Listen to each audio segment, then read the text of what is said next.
Hey everybody, Richard Brooke here with yet another network marketing hero call. This is hero call number 107. I think we're going on halfway through our fourth year of interviewing extraordinary leaders in the network marketing profession that have crushed the four-year career. So before I introduce our special guest, I'll give you our standard disclaimer. We don't interview people with the intention that what we're doing here is suggesting that all of you listening will build what our heroes have built. By mere definition, heroes are extraordinary people. I would say don't try this at home, except that's exactly what we're doing. Try this at home. But obviously, you know, these people are 1 out of 10,000, 1 out of 100,000. They're rarefied air. They're extraordinary examples. And we bring you their story not to suggest that you will accomplish what they have accomplished, but that if you have a vision of earning $500 a month or $1,000 a month or $5,000 a month or whatever your vision is for network marketing, by studying what these people did to build their extraordinary businesses, it is our intention to impart belief to you that you can do whatever it is you envision doing. Our guest today has one of the most impressive four-year career stories that I've ever heard. And of course, he brings an advantage to his build in that he's a 30-year network marketing veteran. So sometimes people see that as an advantage. Lots of times people that are in the position see it as a disadvantage because they've already talked to everybody they know and they've done it 4 or 5 or 6 times and either succeeded or failed or changed companies. And then when you go about doing it again, I don't know. I'm not sure I would want that baggage, even if they were successful. Anytime I hear somebody's resume built to the top of the comp plan 5 different times, I kind of wonder about that. I wouldn't necessarily want that. But who we have with us today from Windsor, Colorado, one of the top leaders in one of the most extraordinary legacy companies in our profession, Youngevity, is Scott Fardulis. And his wife, Juliette, is on a women's cruise, so she's not joining us, which is, I'm sure, going to be our loss. But Scott is hero call number 107, and we're going to dive into his story. Wait till you hear what this couple has built in network marketing. Welcome to the call, Scott. Thank you so much, Richard. It's really exciting and a privilege to be with you today. Beautiful.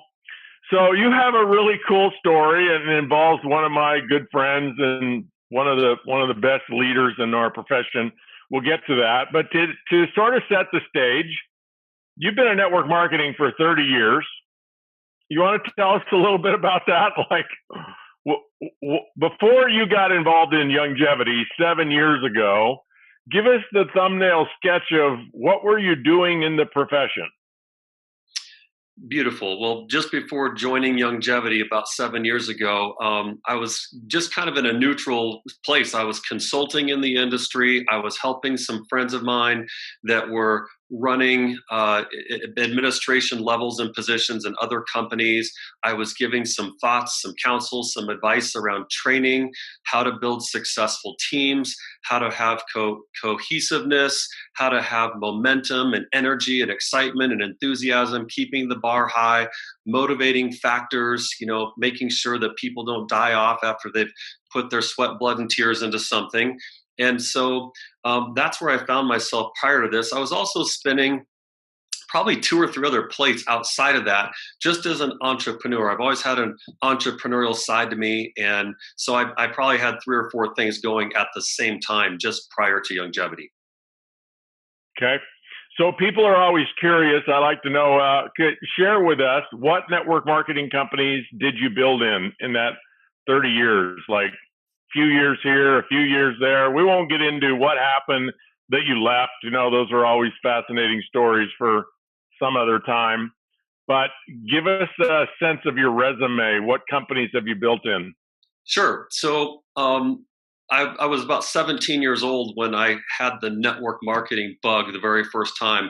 I was in high school.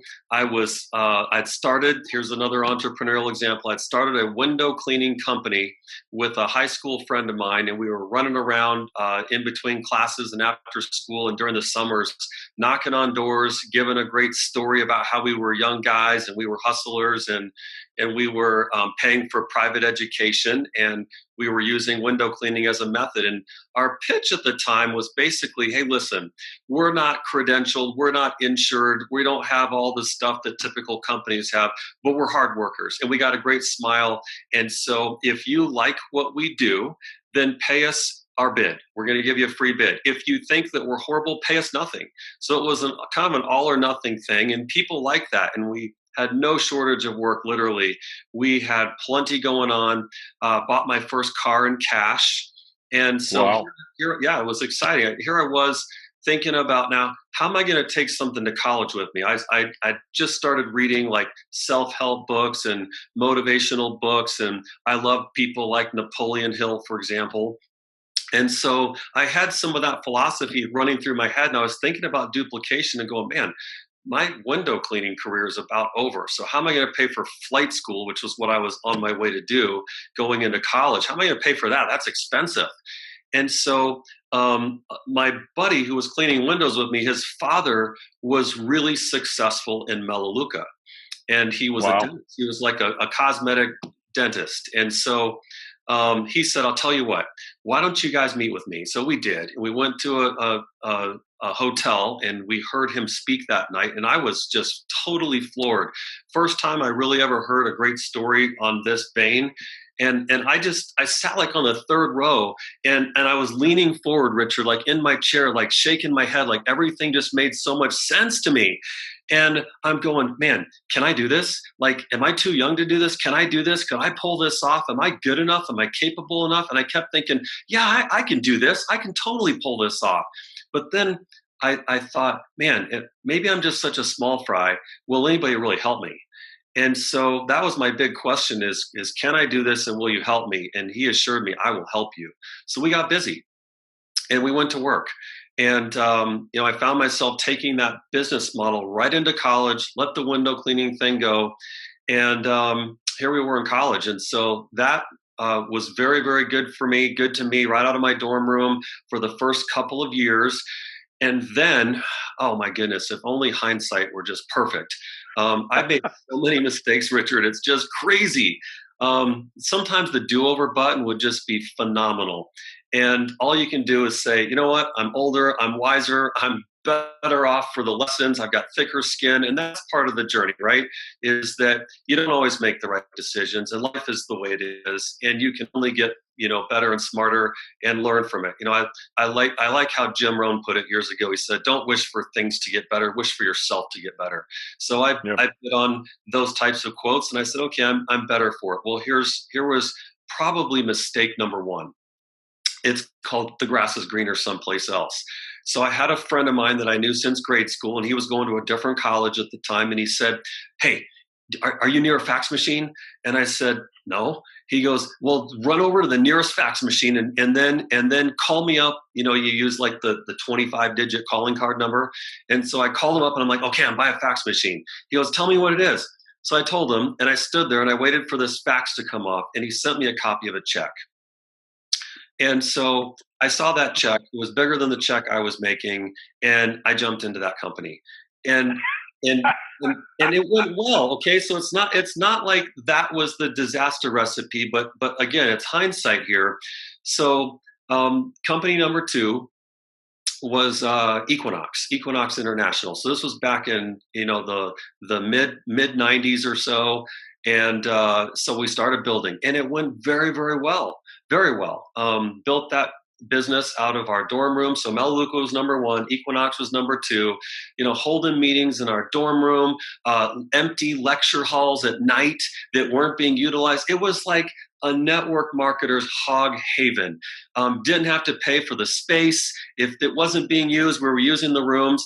And it's like here came the students. It's like, what are these guys doing? Why is there so much energy? And people started looking and looing into these classrooms and like, why is there a kid or a student up there, lecturing off of a blackboard? And that gained some momentum. And I'll never forget the day this happened. One of my business professors, late in my college, he walked in, and it was one of those sloped theater rooms. And I saw him walk in on the upper deck, and he's looking down, and there's like students everywhere, and it's after hours.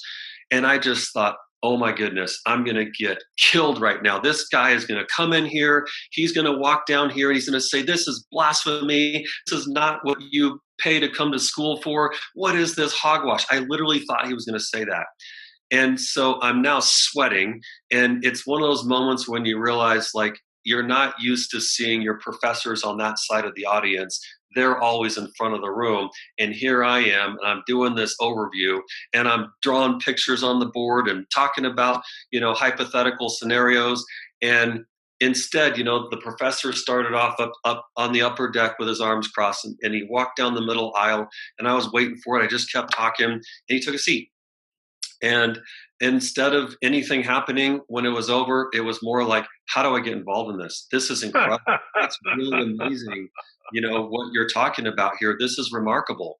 And so I think there was about 6 of my business professors, counselors, role models that ultimately ended up in our organization, which was really cool. As a matter of fact, one of the higher level administrators of our college actually resigned from his position because he was doing so well in our business. And I thought, wow, this is so telling. So now it's time for us to get married. I met my amazing wife, Juliette, in school. And, she asked me what I wanted to be when I grew up, which was a great question because she's probably thinking about who am I going to hitch my wagon to. And I said, well, I'm in flight school and I'm getting a business degree. However, I think when I grow up, I'm going to be a network marketer. And she's like, what is that? So bless her heart, she came along my side and just helped me build through college. And so really, Richard, one of the most spectacular things I could ever imagine is, I could have gone into the Air Force. I could have gone out and gotten a job flying for an airline or something down that path. That was the path I was on. That was the original intent. And instead of that, we had all the rationale in the world to say, why would we do that? Why would, in a world where we look at just statistics of marriage success, it's around 50-50. So, and I'm thinking, okay, I came from a split home as a kid, and now here I am proposed to and ready, and I'm engaged and ready to be married. And when I say I do I want to say I do? Okay, honey, you go left in the morning at 8:00, and I'm going to go right at 8:00. We'll go spin our plates for 10 hours with all the people that we said I don't to. And instead of, how do we stay together? How do we, if we're really in love, how do we stay, living our lives together instead of apart? And we just thought this industry was like the perfect answer to that question. So that was the fuel to our fire. And that hunger that just kept us going, building and building and building and not ceasing. We never missed events. We never missed functions. We never missed opportunities for training. We were constantly reading. And I think probably one of the craziest things we ever did that really just put it all out there on the line is there was like this big event coming, and we wanted to be up and coming success stories in the industry. And now here we were newly married, and we didn't have much. I mean, we didn't have like inheritances or trust funds or some, blank check to go start our life. We were bootstrapping it. And that's probably what was so exciting. We had such simple, humble beginnings. And part of this was lessons that we learned through personal and professional development, rather than all the gifts we received at wedding, like china and silver and nice things. We just said, let's have a big picture, and let's have delayed gratification. So we saw what could be in the future if we paid the price now. Like if you pay the price now, life is simpler later on. But if you delay that, life is tough later on. And so we went with that theory. And when we moved into our first place together after we got married, we had like a little 2-bedroom apartment, and you wouldn't believe it. We just went all out. We had a cardboard table with 4 metal chairs. We went all out on our fine china that we got from our wedding. We went down to probably Walmart and bought plasticware that looked like the real stuff, and we had that for our fine dining. And we had one sofa, a hutch. We were not thinking about TV. We had a theory like, put all the products in front of the TV, and when they're gone, then maybe you can watch your favorite program. So anything we could get that was motivating. Well, here's what we did. There was a big event coming, and we're like, let's just lay it all on the line. And so how much money do we have? And so we looked at flights. The event at the time was in Las Vegas. We looked at flights, and we realized, you know what? We could buy 19 airline tickets. This was before all the security stuff, right? So we said, look, we can buy 19 airline tickets. We'll buy our own, that's 21. And then we'll get our own tickets to convention, whatever that was. And we'll figure out who's going to be the butts in the chairs on those flights, and we can transfer those. And that's what we did. And, wow, we had to fill those seats, Richard. It was like, that was all the money we had. We had to recoup that expense and get that money back. And we knew that if we could get the people in front of the information at this event, that event would do the work for us. Now, I don't have an exact number, but I can tell you through the years, if I take the average, we've probably been to over 250 events over that 30-year period. And so I know that's a lot of events, and we've paid the price of attending these events. But the thing that we've discovered is that events rule. Events win. I don't have all the answers. Juliette doesn't have all the answers. And I'm sure you'd agree with me, you don't have all the answers. But other people do. And if we build for those experts and put people in front of them, let the experts do that work. And there's no better place than bringing people into an environment that's energetic. That's what people are after. So that's what we did. Unfortunately, that company went out of business right when we were in our heyday and right in the middle of prime time. I'll never forget that. It was just a sinking feeling. It was like, oh no, you've got to be kidding me. Now what? And here's probably what most people would do, Richard, is a lot of people I think would freak out and they panic and they'd probably run back to whatever was comfortable. And for us, we said, okay, if we get comfortable, that is the death zone. We cannot get comfortable. We have to stay uncomfortable. So let's do the hard thing again, because the end result is worth it. And we looked around, we interviewed, we knew what we were looking for. And we decided that we were going to start our own network marketing company. So a tough road to hoe. I mean, we probably picked the hardest thing in the world we could do, but we had 2 other partners. We pooled our money together. I think it took about $5 million to start that company. So it wasn't like pocket change. We had some amazing people on board with us, and we went nuts. We built that company for about 4 years.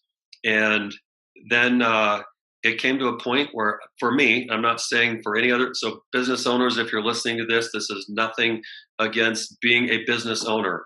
I decided for myself that my favorite thing to do was to be in the field. I wanted to be in the field. I wanted to look in the whites of the eyes of people. I wanted to read their hearts and souls. I wanted to know what made them tick and click. I wanted to give them hope. I wanted to deliver that message and hold their hand from beginning to across that finish line. And so that was calling me. So after about 4 years of being a business owner of a network marketing company, I decided that going into the field was important, and I love to train. And so, Richard, I was sharing this with you earlier. One of the things that I had heard a lot of is, network marketing is hard. And, is this like, and they'd fill in the blank, is this like, a certain company? And, I got to a place where I'm like, what is the deal? Why do people even say that? And so I love network marketing. Like I have no qualms about it. It's easy to roll off my tongue as any other great company or great opportunity that's out there. I'm proud of network marketing. And with conviction and confidence, I tell the whole world that's what we do. That's who we are as professionals. And so it's your attitude. It's how you come across. If we're like mamby-pamby and just kind of so about this and always tiptoeing through the tulips, I mean, of course people are going to behave or react a certain way. So I started a training system and a training concept where I wanted to prove that it didn't matter what the name of your company was, as much as it mattered what the name was that you had. Who are you? What was your name all about? Were you hardworking? Did you have good work ethic? Did you have integrity? Did you mean what you say when you said it? Were you an embellisher, or were you somebody that told the truth? And what was the big picture that you were after? So I went with that in terms of training, and we called up a certain company, and it was arguably at the time the hardest company in the world to build inside of. We called up that company and we joined. We came on board, and it was so cool, Richard. It was awesome because we were now able to prove a theory that we had, that in fact it didn't matter so much what the name of the company was. It was our name and our confidence on the topic, and we had an incredible ride with that company. Incredible ride. And so we enjoyed it. We learned a lot by being there. The theory was proved. Coming out of that, we went into consulting again and helping friends and administrators inside of other companies come up with training concepts and methodologies and programs that would allow for growth and sustainable growth, and teach systems. When people don't always work, systems remain constant and very, very true. So implementing systems, it was a beautiful thing. And then, Richard, there's a turning point in my life that happened in 2011, and that's when I thought that I had the world by the tail at the time, and I realized, in fact, I wasn't even close. I was on death's doorstep, and that's where life got really interesting. So you got really sick, right? I did. Yeah. So you told me the story about how you built in that very difficult company, and then what happened that you decided to leave, which that can be a conversation for another time. Let's get right to Youngevity. You've been a sales leader in Youngevity now for 7 years, and your 4-year career, even though you may not have ever patterned what you did after a 4-year career, is awfully impressive. Let's start with the story about how did you find Youngevity, because that's a really good story. So what happened that you found Youngevity, and then we'll talk about how you built. Well, I was busy. I had plenty to do at the time, and I really felt like I didn't need anything else added on my plate. I was actually attempting to kind of push some things back and scale back a little bit, kind of to own my time.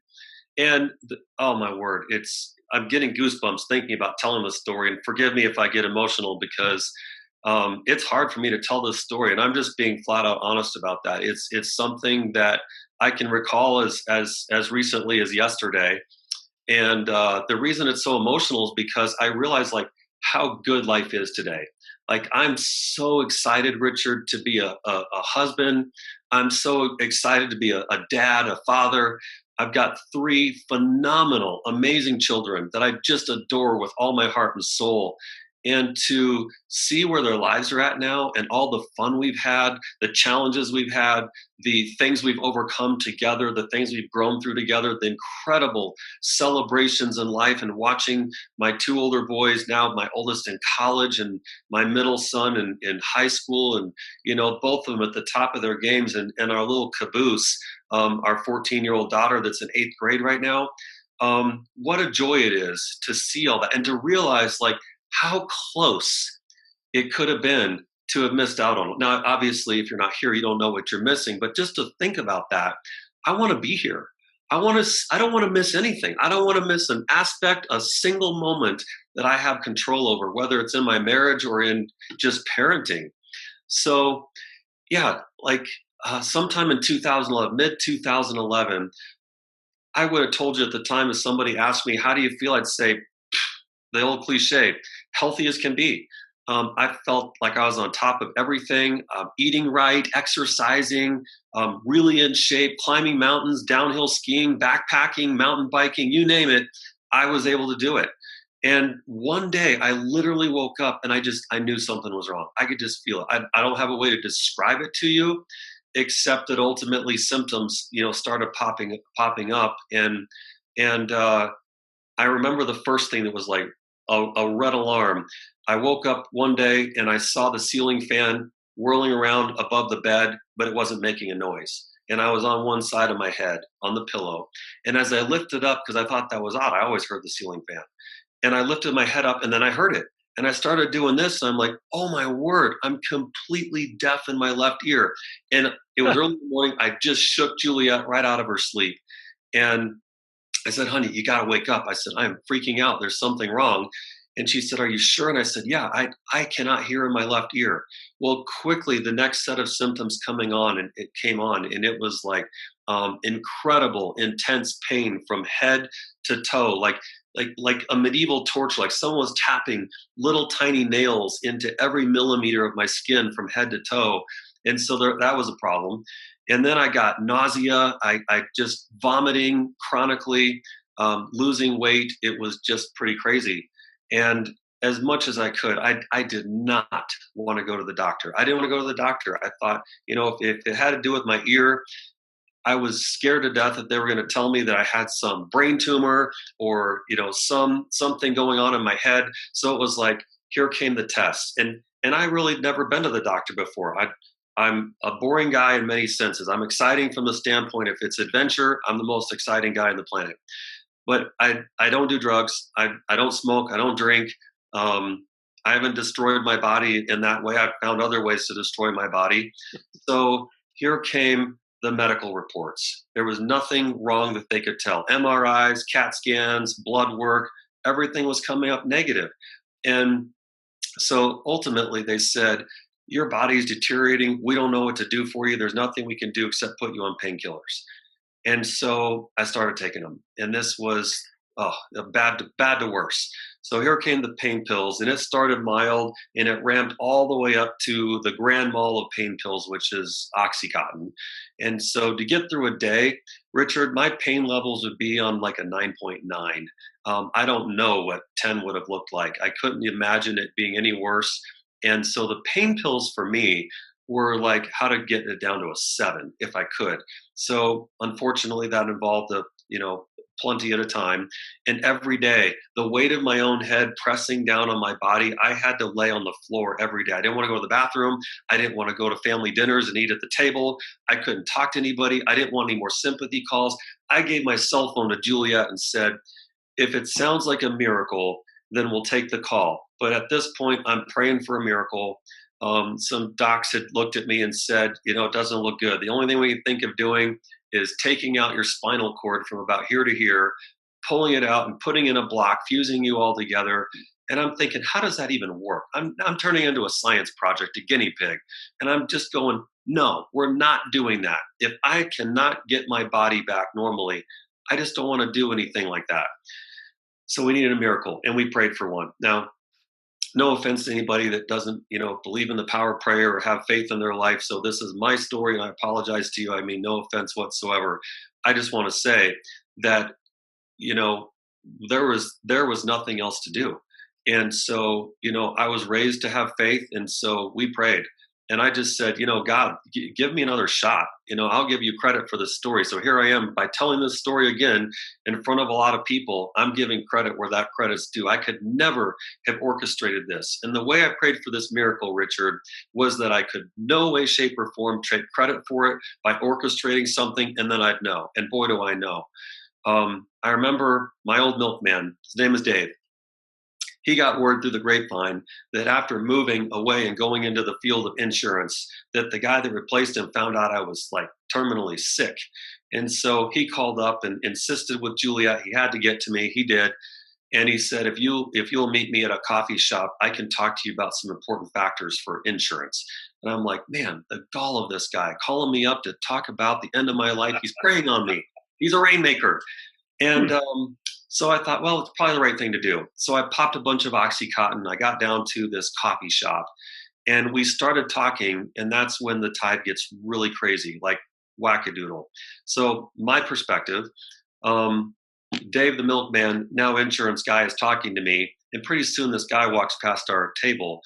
And Dave thinks that he doesn't know if he recognizes him or if I recognize him. He says, "Do you know this guy that passed us?" And I said, "No, I don't. Can we get back to this topic because these pills are going to wear off and I got to be out of here."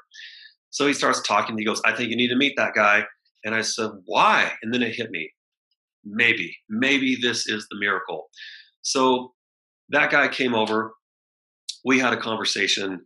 He's ultimately, and I'm condensing this considerably for the sake of a short story here, but ultimately he said, "I can't help you. I know who can." And I'm so thankful to a gentleman named Tom Chenault, who was that person in the coffee shop that happened to be there. And I'm so glad that Dave had that premonition to stop in mid-sentence away from his own agenda and make it about me. And so, I got introduced to a gentleman named Dr. Joel Wallach. Some people have heard of his name before. Matter of fact, that's his picture right there. I So, see him. yeah, and he's got a new movie out now called The Audacity of Health, which really explains the things that I was able to bite on, which changed the course of my life. I had a conversation with him. He said, "Scott, I know you're emotional." And by the way, I was sobbing on this phone call. I get on the phone and I was just sobbing. He goes, "It's okay. Calm down. When you can hear me, I'm going to give you some good news and some bad news." He said, "If you do what I say, you'll be fine." He said, "If you don't do what I say, your doctors are right. You got a short expectancy." So what was happening is my nerves were dying, and that leads to everything else. So from there, I took his advice. I got well. It was simple nutritional protocol and eating habits. I got well. And that was in a short time span, Richard. We're talking about like in 30 days or so, I was feeling on top of the world. In 60 days, I was back to all normal functions. In 90 days, I had a story to tell. And it was pretty powerful. So, to this day, I give a lot of credit for the fact that a lot of things lined up. I give credit to Dr. Wallach for saving my life in that regard. And we didn't start building Youngevity right away. In the beginning, it was all about my health. It had nothing to do with what the business could do for me or what I could do for the business. I just wanted to get my health back. So it was really in like the early portions of 2012 that we started to turn our attentions toward the business side of Youngevity. All right, well, tell us about that. So you had considerable experience, both as a networker, company owner, trainer, coach, personal development, a great philosophy of sacrifice now for abundance later, great philosophies around commitment. Those 19 airline tickets you bought when you didn't have 19 people going to the convention, that's pretty courageous. I love that story. Thank you. So you brought a lot to bear on Youngevity. So your numbers, I just want to caution people listening to this, go, "Oh my gosh, I could never do what they've done." Well, yes, of course you can. This is not an overnight success story. This is a 30-year success story.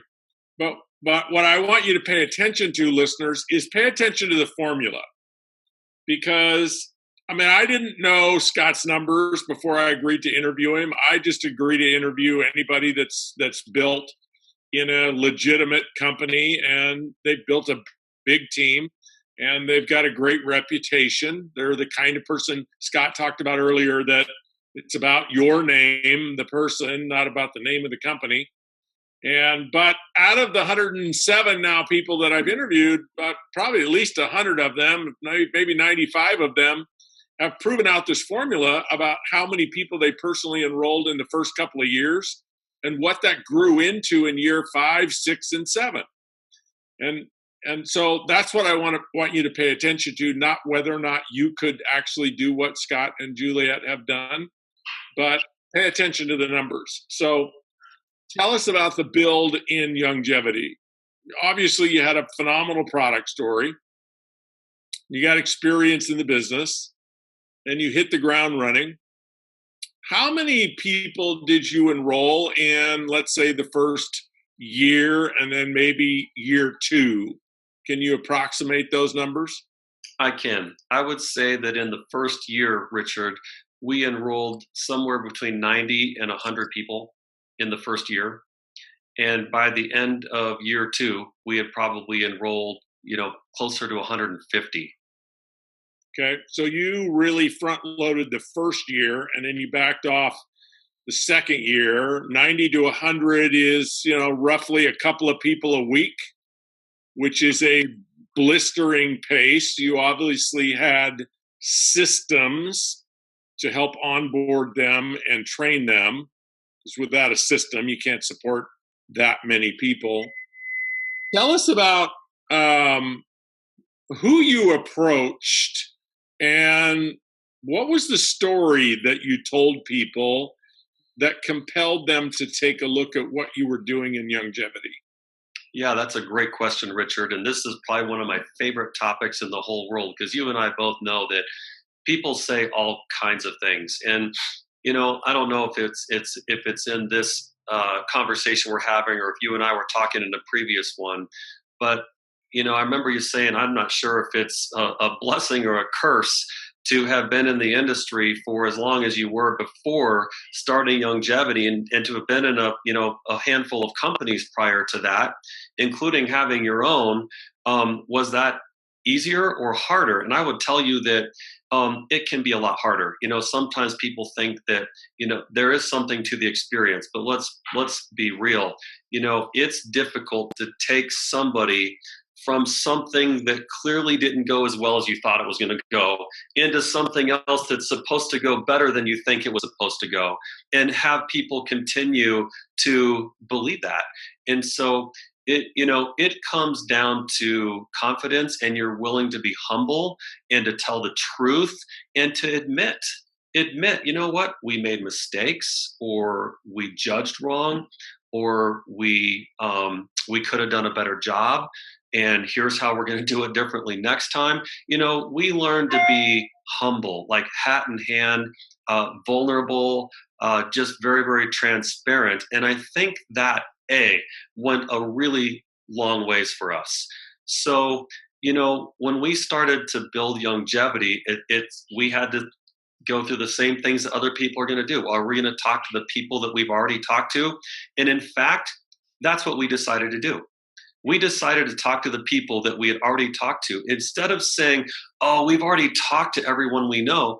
Well, since when was that a problem? I mean, I can think of so many other areas of life where I've invited people to do lots of things in life, and I kept going back to the same people. Whether it was going snow skiing or going out to eat, they didn't say, oh, you already asked me out to eat once before. Why would I go out to eat with you again? You already asked me to go see the Rockies game or the Nuggets game. Why would you ask me to do that again? So I literally thought to myself, why would I shy away? Just because I asked them about a network marketing opportunity once, why wouldn't I do it again? Why is it okay to do those things in every other area, but not in network marketing? And so we sucked it up.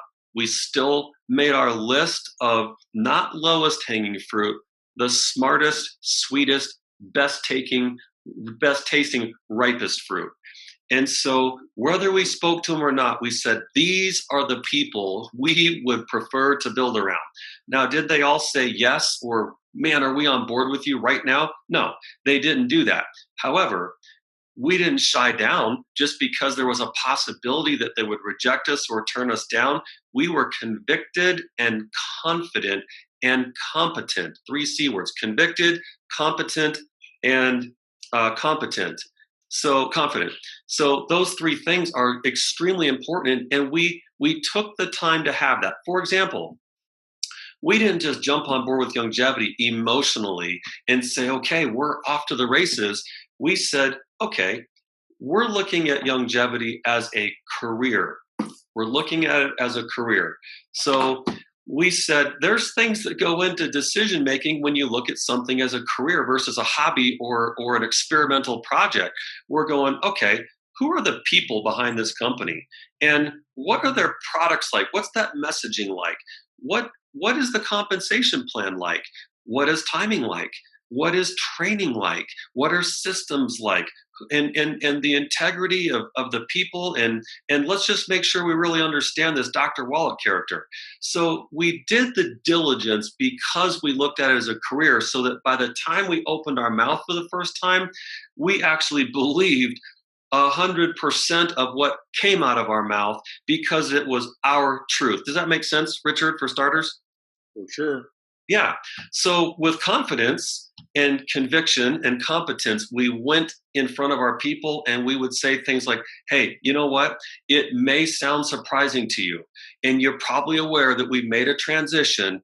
However, I want you to know. And so we'd start there, and I'd say, listen, I don't know where you're at in your life in this exact moment, but I'd like to explore some possibilities. If you're open, this is my favorite thing. If you're open to exploring possibilities, I'd love to have a conversation with you. And that tells you right there, am I using my time wisely, or am I wasting my time? And so I always start there. I'd say, hey, Richard, I know you're a busy guy, but here's the thing. If you're open to exploring some possibilities, I'd like to put something in front of you that makes all the sense in the world to me, and I'd like to see if you would feel the same way about it.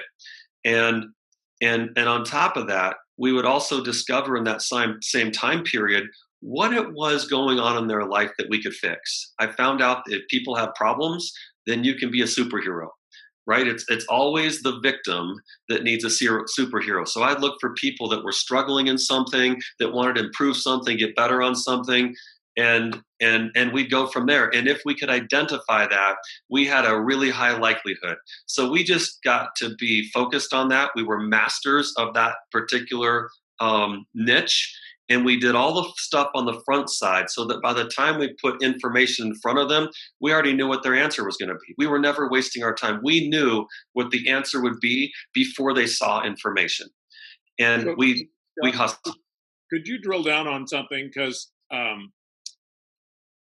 most of the people listening to these, probably have not been in 4 or 5 network marketing companies. But even if you've been in one before and you approached all these people, or you've been in the same one forever, but you've approached all these people and they, maybe they kind of have a feeling, well, you've been doing this for 2 or 3 years and I don't think you're doing that well, or you got me into this thing before and then it didn't work out, or then you quit and did something like, why should I follow you again?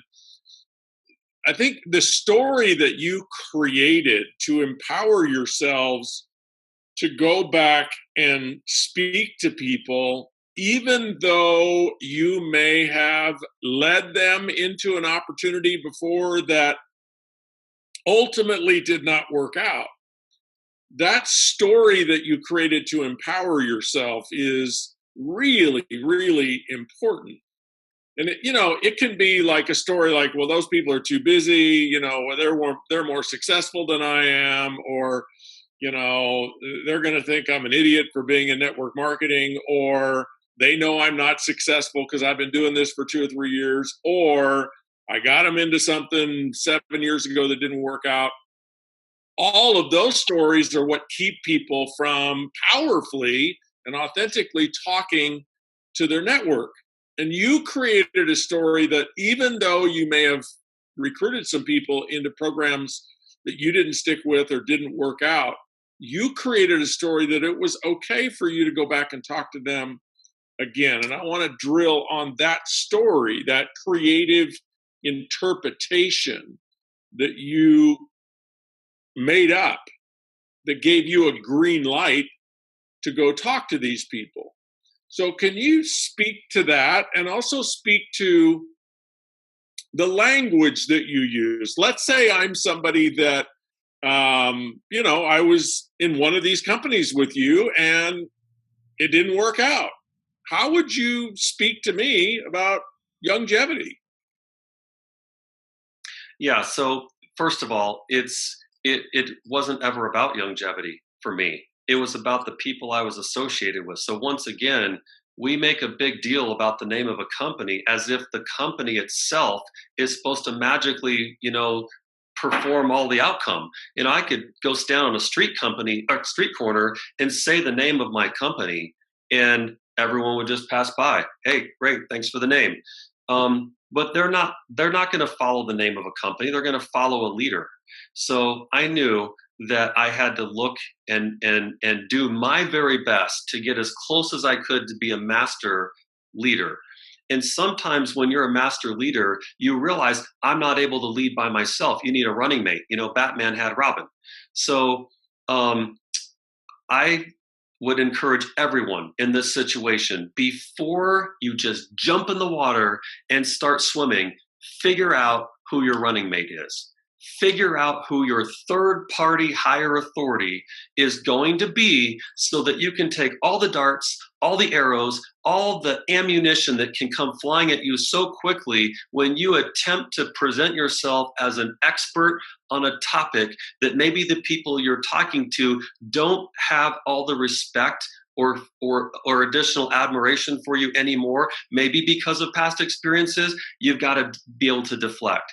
So you need to find out who that is in your company. And if it's not your sponsor or enroller, which it very well may not be, they may not be as focused or as hungry as you. They may not be accredited yet, or they may not be documented yet. They could be great people, but you've got to keep going to the place to where you can identify that really key third-party higher authority. There's a statement. It says this: if you can introduce your people to a third-party higher authority and get all their questions answered, then they'll follow you. But if you attempt to be that person to the person you're recruiting, they won't. There's going to be some underlying potential skepticism that exists. So people will follow you and join you if they get their questions answered by a third-party higher authority. I believe in that. I've leveraged that till the cats come home. And so when I got started in Youngevity, I went on a whiteboard and I drew a picture. I drew a schematic and I said, this is my dream. This is my wish list. And I sketched out all the people that I was going to go target. We took a picture of that. And then I got my sponsor and enroller to look at that picture and say, are you on board with me to accomplish that? That's a lot of people. We're going to have to talk fast, and you need to be the expert in third-party higher authority. I'm going to deflect that to you. I'm going to set the table and put people in front of the information. You're the presenter. You're the information source. Are you willing to make that commitment? Now, had they said, that's a tall glass of water to fill, I don't know, Scott. I just said, you're not it. So this is not a joke to me, Richard. This is not something, most people don't understand this. They come into network marketing, they think, oh, everything will just work itself out. Whether that's by hype or just osmosis or energy, or you read a great book, I don't know. But a lot of people don't understand this particular piece, and it's probably the most critical thing. So fortunately, my sponsor and enroller, Tom, he said, I'm in. I'm going to lock arms with you. I'm willing to get dirty. I'm willing to get muddy. I'm willing to take your phone calls at 10 o'clock at night, 5 o'clock in the morning. And I said, perfect. And so I literally did that. Juliette and I, we put the butts in chairs, or the ears on the phone, or the eyes on the screen.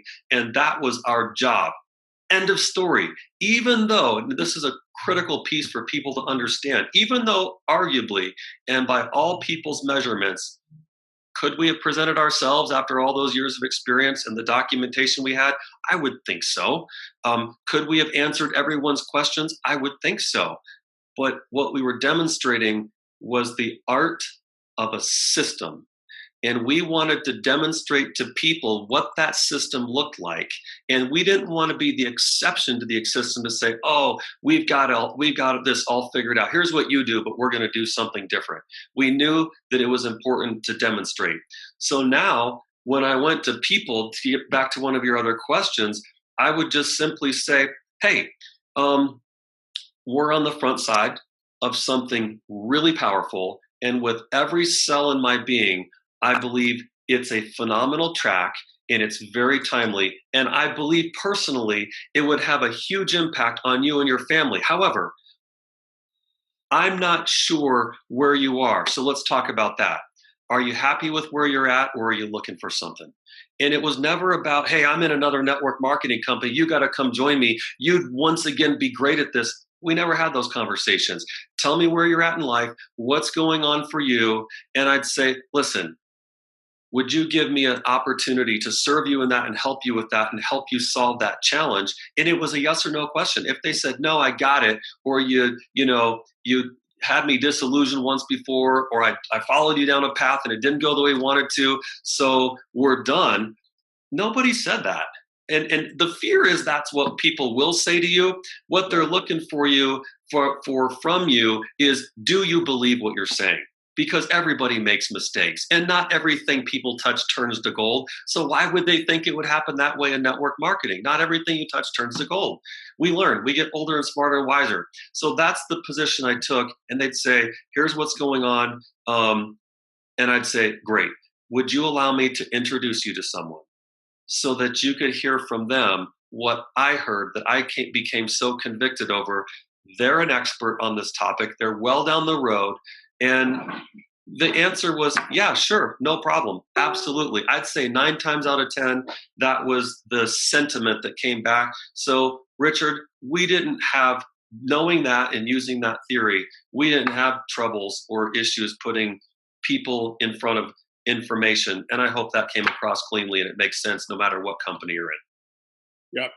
So one of the things that you said that I just think is so important for people to hear is that even though you didn't need to use Tom as your partner, your running buddy, your third-party expert, you used him anyway because that models the system. Right. So you and Juliette may have been able to do all of that, but the new person you're bringing on, they watch what we do. That's correct. If I hand you or send you a link to a videotape and say, well, you asked me a bunch of questions, and I say, well, I don't know. All I know is I watched this videotape or this online video or something like that. Then they see themselves, they go, well, I could do that. I can say, I don't know. I just watched this video, or I don't know about that. I know about this. And so you use Tom as the expert. So they would use then you as the expert. You would be their running buddy. You would be their third party. And that allows people to say, well, if that's the way it's done, I can do that. When we present ourselves, obviously, as the expert, new people look at what we do, what we're modeling, and they say, well, I can't do that. I can't answer all those questions.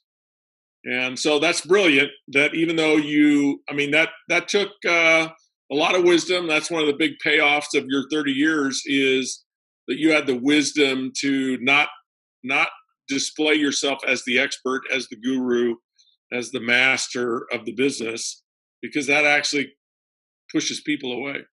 So let's get right to the build before we run out of time. So you put 90 or 100 people in your first year, another 50 in your second year. What did that grow into in terms of, I really like people to try to understand the exponential growth. I don't know if you have these numbers, but maybe you could just guess at them. I don't know if you've ever seen, Bill Britt's sort of his pyramid of his build to $2 billion a year in sales in Amway, but his presentation is that he presented to 1,200 people, and 300 people got in, and 85 people were active and basically were using the products. 33 of them tried to build. 11 of them did build. And it ended up being 1.5 million people and $2 billion a year in sales. So do you have a sense of what your flow is? So you start at the top of, you've personally enrolled now in 7 years, I think you told me 300 people, 150 of them the first 2 years. What has that flowed into in terms of, so it starts big and it flows down to the people who actually build, and then you take the people that actually build and it flows out into this exponential growth of a sales organization. Mm-hmm. So out of your 300 people, I don't know, maybe you know this, out of the 300 people you've enrolled, how many of them roughly are active every month just using the products at least? Yeah, so out of those 300 or the 2 to 300, depending on what year we're in with the enrollment question here, today I'd say that probably 15 to 20% of those people are active. Great. And So let's say 20%, that would be 60 of them are using the products. mm-hmm. What's your best guess out of those 60? How many are recruiting every month? Yeah, so some of those people are customers by default. So they're like, oh, this is hard. I don't know if I want to do the sponsoring thing. And hey, that's okay. I never make any judgments to people. My job isn't to judge people. My job is to make sure that people have information that they need to solve a challenge in their life at the time we had a discussion. That's my job. And it's to fuel the fire. It's to salt the oats if I can do that. All that stuff is perfectly appropriate.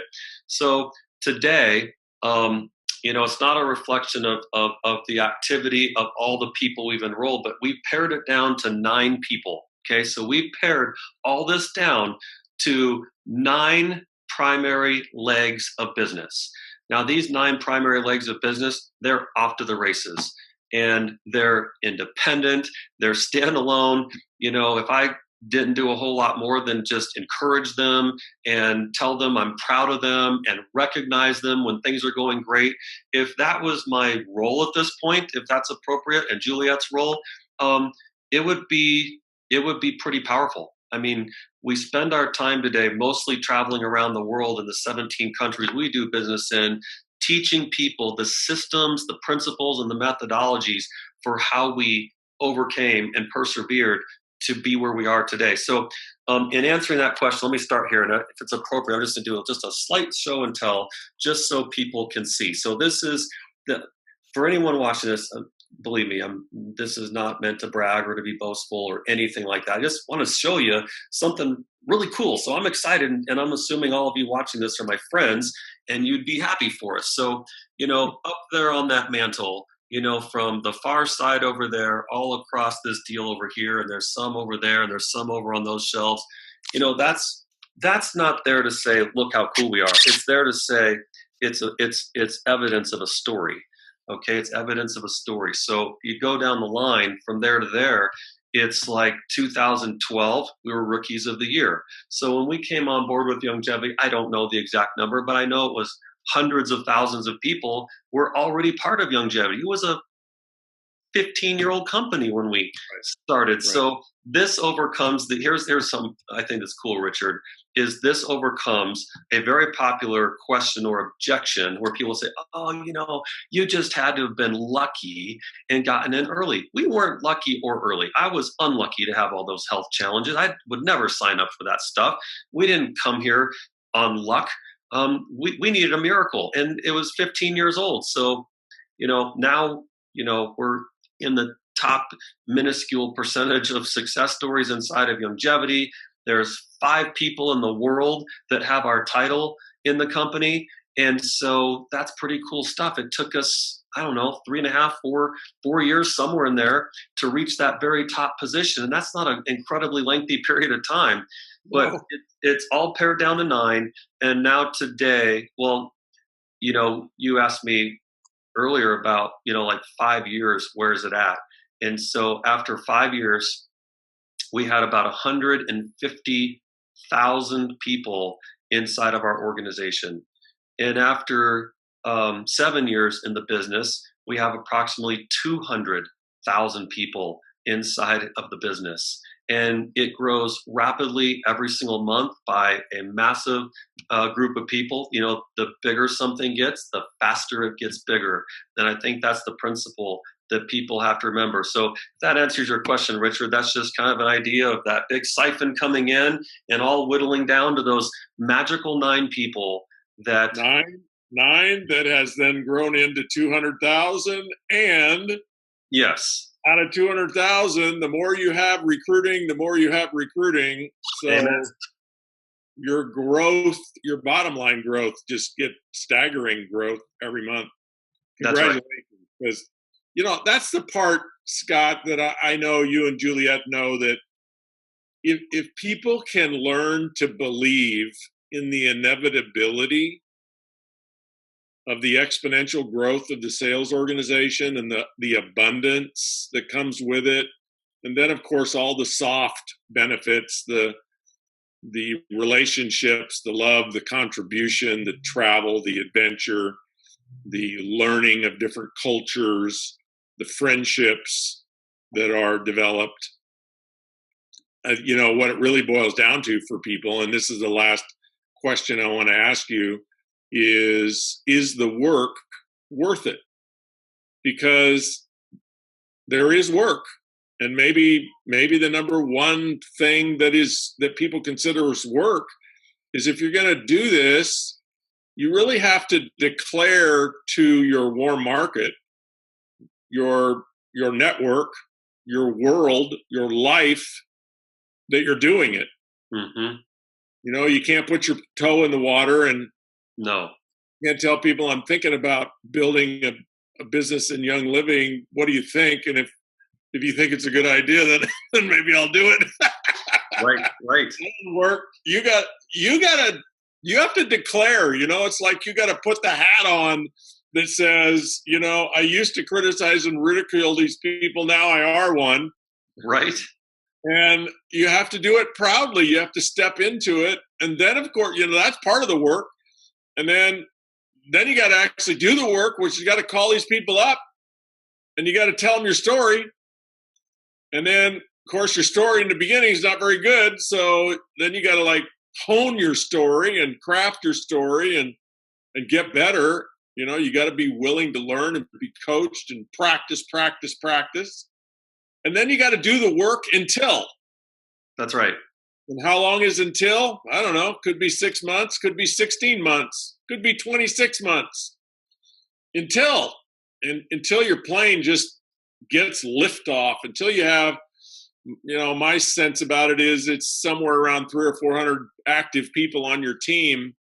You get 300 or 400 active people on your team, you got probably 1 or 2 or 3 people on your team that are better than you are. And when I say better, I mean they're more ambitious. They have more connections. They have more credibility. They have more talent. They're better entrepreneurs. They're better builders. And you get at least one on your team better than you, and you got liftoff, right? That's right. Speak to, I'm the new person. New meaning I might have been in this 2 or 3 or 4 years, but I haven't done the work yet. I haven't done the work every day, every month until liftoff. That's what's new about me, is I'm not there yet. Speak to me about the work being worth it. Absolutely. Well, you said a couple of really profound things there. First of all, anything related to aviation, I'm all in about. That's my background. I have a passion for flying, and I love those stories. Well, I always start here. Over my shoulder here someplace is a book called The Magic of Thinking Big. And it's an old classic. It's a powerful book. It's a great read.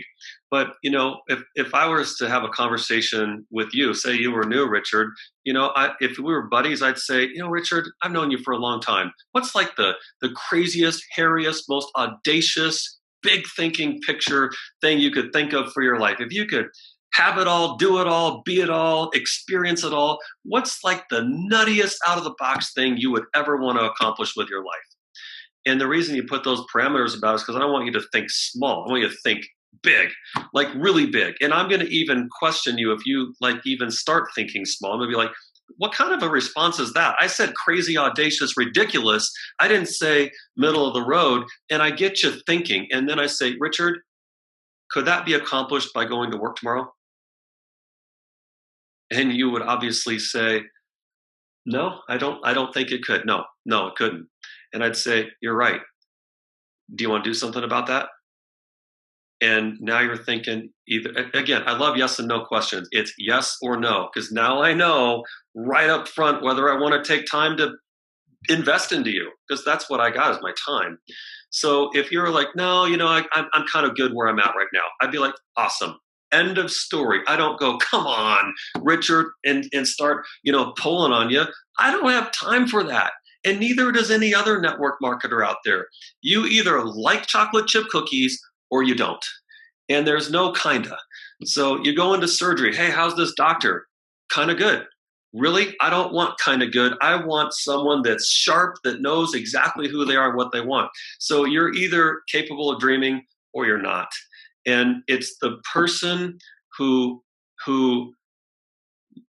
absolutely gets obsessed for something that's not in their grasp, that they wish they had, that they know they can't get by going to work tomorrow.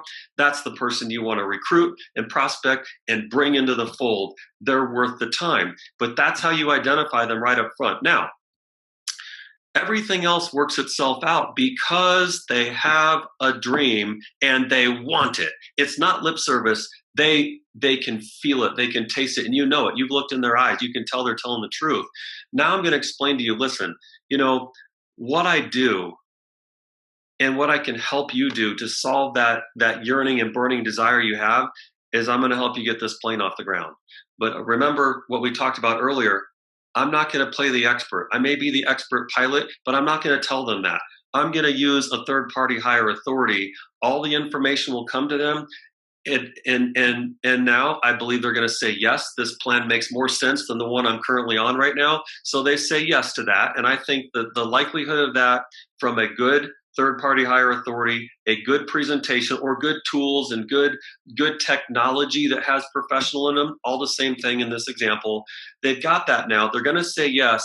And, one of the first things I do is I teach them something called the 72-hour game plan. It's an expectation and accountability for a new person to perform in the first 72 hours. Why? Because, well, you probably know this too, but all the research in the world shows that people are on cloud 9 in the moment they see something exciting. Then they go home and they have a conversation, and then they go to work and they have a conversation, and then they talk to a spouse and they have a conversation. All of those are ratchet down. How do we keep people ratcheting up from cloud 9 and not coming down? And you give them something to do. So we don't have time to talk about that today. I just wanted you to know there's things that you should give your people to do immediately that are relevant and money-making activities. So don't give them busy work that's not a money-making activity. If you give them a money-making activity, then they're going to experience the products, they're going to experience the things that will allow their business to grow, and they're going to get a check immediately. You put a check in someone's pocket, I don't care if it's $9.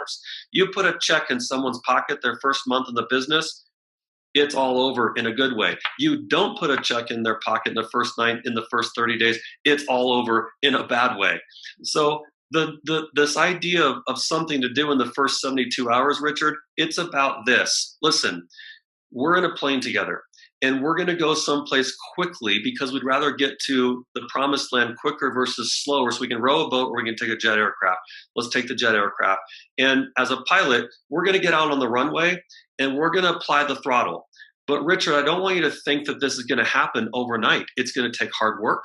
You're going to learn some things. You're going to have moments of discouragement. Remember that all of the resistance, all of the vibration, all of the tenseness is felt while you're going down the runway. You may be going 150 miles an hour down the runway before liftoff, but as long as your wheels are on the ground, your business is not lifted off, even though you're going fast. So we got to build this up to speed. And once we get up and we're in the air, the wheels stop vibrating. They get tucked up underneath. You have no resistance to the airflow over the airframe, and it feels smooth and it gets nice and quiet. We're not going to think.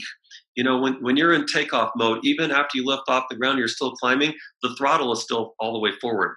You don't ever pull back on that throttle until you get where you want to go, and then you can let off of that throttle. So I love to explain all that to people, and I hope that analogy makes sense on how I communicate with people right out of the gate. So there's no false pretensions or wishful thinking. Over promising and under delivering has to go in the trash can. We have to tell people the truth, that this is as hard as anything they've ever done, even as hard as their job.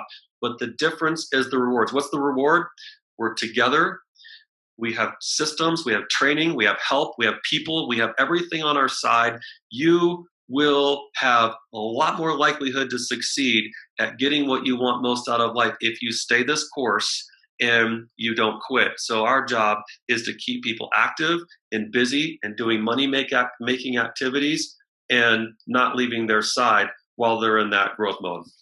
Yeah.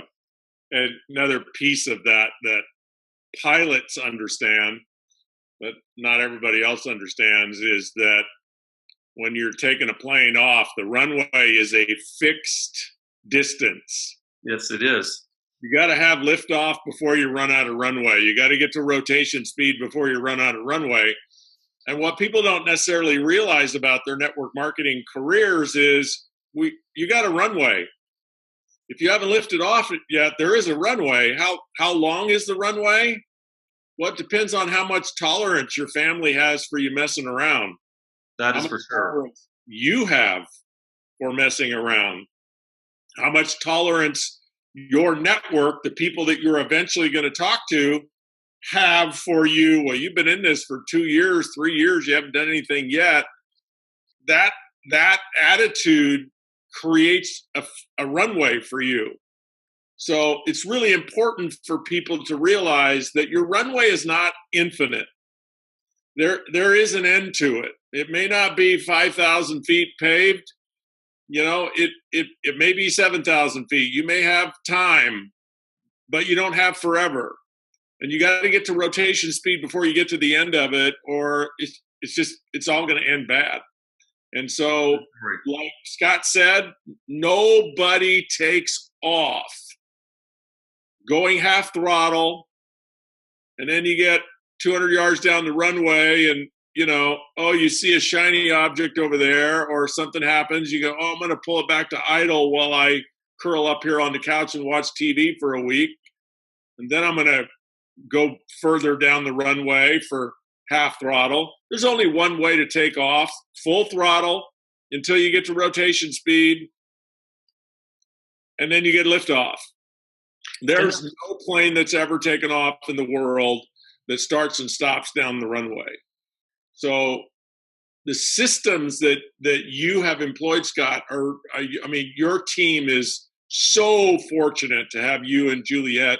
Your wisdom, your systems, your distinctions, your training, your leadership, really, really powerful stuff. I trust people listening to this interview got some great nuggets from you to deploy for their own teams.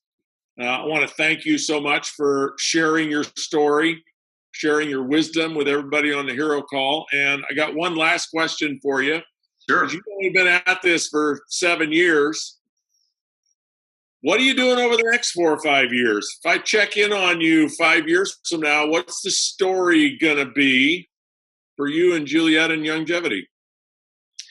Well, that is a great question. A lot of people think that once you have achieved a certain level of success, maybe you've reached that top spot or you've gotten in this elite little circle that, things get boring at that point. For me, I'm more excited about the next 4 or 5 years than all the excitement we've had in the first 4 or 5 years. I mean, where we go from here as a couple, as a family, as leaders in Youngevity, as a company, I see that the sky is still the limit and there's a lot to explore. It's kind of like we've taken off and, Richard, I'd like to go to another altitude not explored. How does that sound for you? A lot of jet aircraft, they cruise around 30 to 40,000 feet in elevation. I'd like to see what it looks like to be at 80,000 feet or 100,000 feet. How about if we just raise the altitude a little bit? And it's not like you have to do a whole lot of things that are different. Once you have a success formula and a success philosophy and you've developed a culture, you keep doing what's working.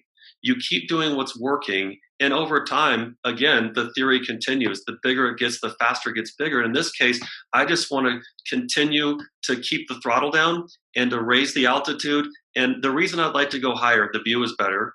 The second reason I'd like to go higher is eventually you enter orbit. And orbit is a whole lot faster than anything we can understand. We're talking about many, many, many, many thousands of miles an hour.